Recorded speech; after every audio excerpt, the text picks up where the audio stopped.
আসসালামু আলাইকুম সবাইকে।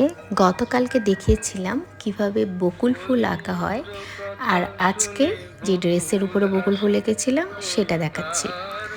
এটা একটা স্ল্যাব কটনের রেডি কুর্তি অথবা কামিজ হিসাবে ইউজ করতে পারবেন, কারণ এটার লংটা অনেক বড় এবং হাতাটাও ফুল স্লিভ। ড্রেসের উপরের অংশে আছে ডালসহ বকুল ফুল এবং সুন্দর করে গলার জায়গাটা পার্ল ওয়ার্ক করা আছে।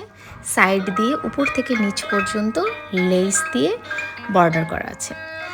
আর স্লিভের অংশটা অসম্ভব সুন্দর, একদমই ঢোলা ঢালাভাবে বিট দিয়ে এবং লেস দিয়ে খুব সুন্দর একটা স্লিভ তৈরি করা হয়েছে, দুটো স্লিভ তৈরি করা হয়েছে। যারা একটু কমফোর্টেবল পোশাক পরতে পছন্দ করেন তারা এই ড্রেসটা খুব সুন্দর সাদা ওড়না এবং প্যান্ট দিয়ে ক্যারি করতে পারবেন। এটা এক পিস রেডি আছে, যাদের লাগবে তারা ইনবক্সে জানাবেন।